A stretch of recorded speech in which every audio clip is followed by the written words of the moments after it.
everyone. Can I ask you all something? I'm sure most of you have never been asked this before. How have you nurtured yourself mentally today?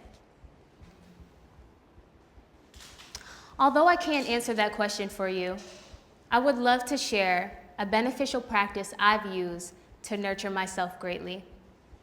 It's called STFU. Do those acronyms sound familiar to anyone? It's not what you think. It means stop to fully understand. Stop to fully understand is the first of 3 tools. It encourages us to take a sacred pause, knowing that we don't have to rush to a solution.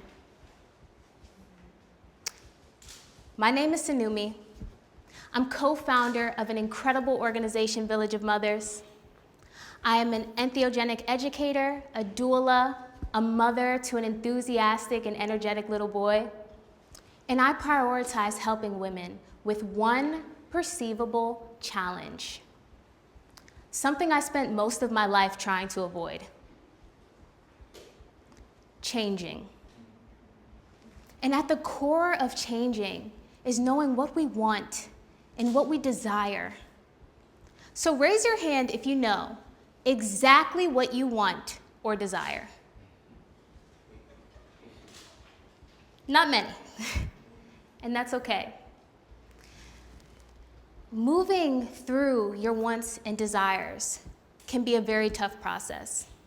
And when I ask women about what they want and what they desire, they typically sigh. They tell me about some of the most heartbreaking and excruciating moments in which their fundamental needs were neglected. And they often continue to be neglected. In fact, the maternal death rates for Black women are 2.5 times higher than any other race. And research shows that those deaths were avoidable. At the core of this, we can jump to solution, but instead of jumping to a solution, let's talk a little bit about the root. Let's talk about the core of it.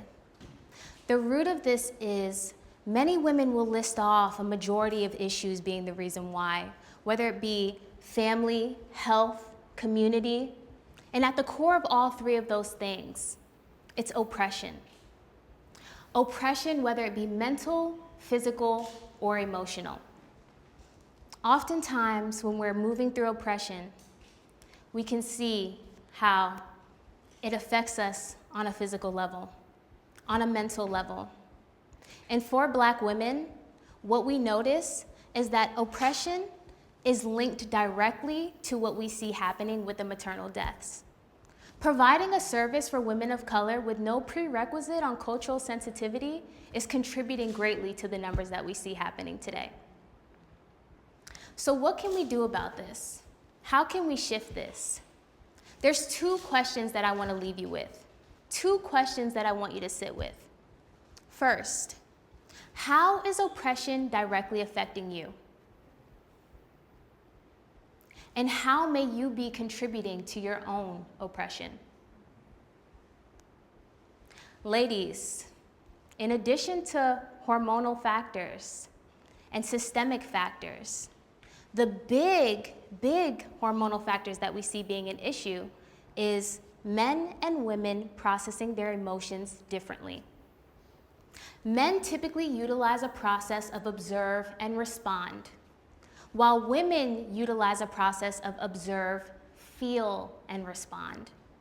This ability to feel, this additional sensory mechanism, has been used for thousands of years for feminine species to have a leading edge on their environment.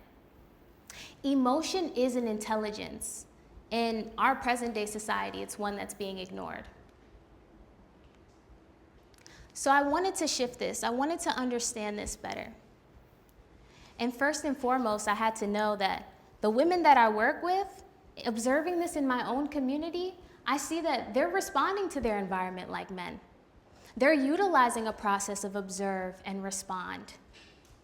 And it's not wrong. It's just that for a woman, it would be like being gifted an iPhone and then regressing to an iPod or an MP3 player. And so now, as I observe and I see and I look around the world, I notice cultures all around this planet being affected with oppression and colonization in various ways. It's causing them to suppress and to hide various parts of themselves. And now we still hide and suppress various parts of ourselves in an effort to survive. This brings me to my second tool. My second tool is self-awareness. The process of self-awareness is understanding what cripples you all the way to what makes you burst with excitement, and having an understanding of why that is. You see, it's these very moments, these aspects of our self-awareness that shape the timeline of who we are. And it's in the responsibility that we have to our own self-awareness that is the respect that we have to our own evolution. And so, I would love to share with you all a very beautiful story about transformation and evolution and self-development. My third tool has been here for millions of years. Many may say thousands, but I know it's been millions. It's something that has been preserved for my community for a very, very long time. It grows upon rot and waste. It lives in our forests, in our gardens, in our backyards. It's the mysterious and often misunderstood psychedelic mushroom. Raise your hand if you've journeyed with psychedelics. Just kidding, don't answer that. I don't want to get anybody in trouble. But I would love to share with you all. I would love to share with you all a beneficial practice that I've used to nurture myself greatly. When I was in my early 20s, I began cultivating and journeying and sitting with psychedelics. And as I was doing so, my mom began to pay more attention. You see, my mom, she's dealt with her own various aspects of oppression in many forms. And she was watching me and she was asking questions. And as soon as I noticed this curiosity, I immediately asked her, "Do you want to journey with me?" And she said, "Yeah, I don't think so." And so shortly after, I was like, I'm just going to keep going, staying committed to my process, to my journey. And it became very clear to her that we weren't perceiving life the same. I was perceiving life with more curiosity and excitement and openness, and she perceived life with more contentment. And so it's okay, it was okay to me to accept that and to understand that and to know that this is where she's at in her process. But after a while of her seeing my evolution, seeing my journey, she trusted me and opened herself up to being led in this experience, in this journey, this ceremony. And so I set the proper conditions, and I led us in ceremony, and I watched as she remained in complete stillness through this ceremony for about 8 hours. Oftentimes, I would hear her do a little bit of a sigh and a giggle, but most of all, I just noticed that she was in a deep level of relaxation and stillness. And so I reflected to her and I said, "Mom, I've never seen you be this still. The only time I've ever seen you this still is when there was some kind of depression or sickness going on."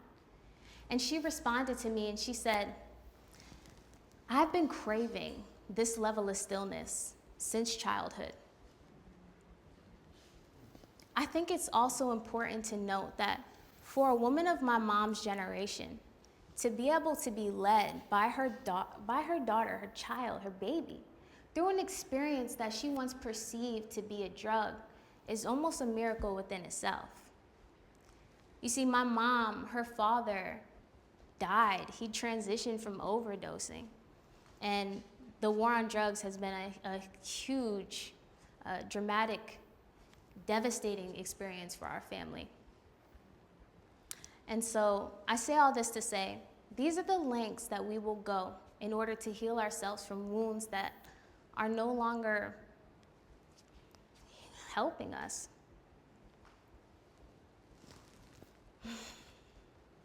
For my mom, this experience was a very beautiful and revolutionary one.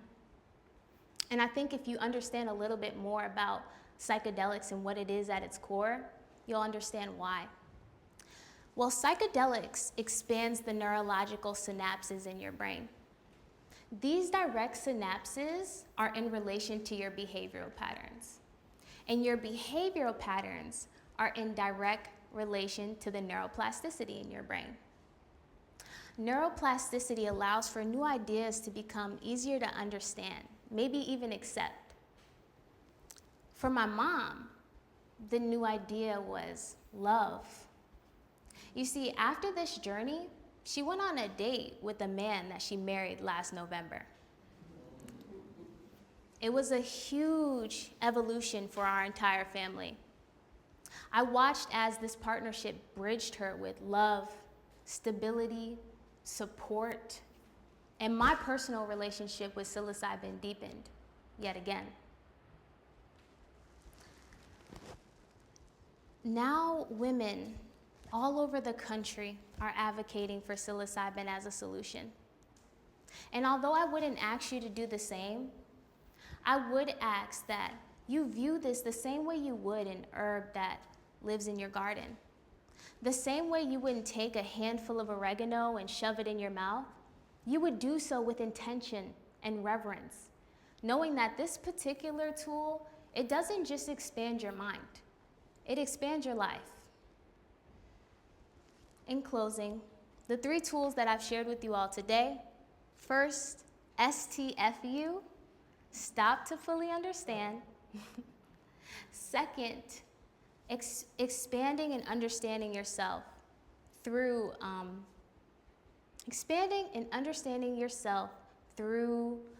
self-awareness. And then third, growing your mind, developing new branches in your mind with the help of the psychedelic mushrooms. All 3 of these things have one commonality. The commonality of them is the study of you. The education of you is the liberation of you. That is how I unlocked my codes to change. Thank you.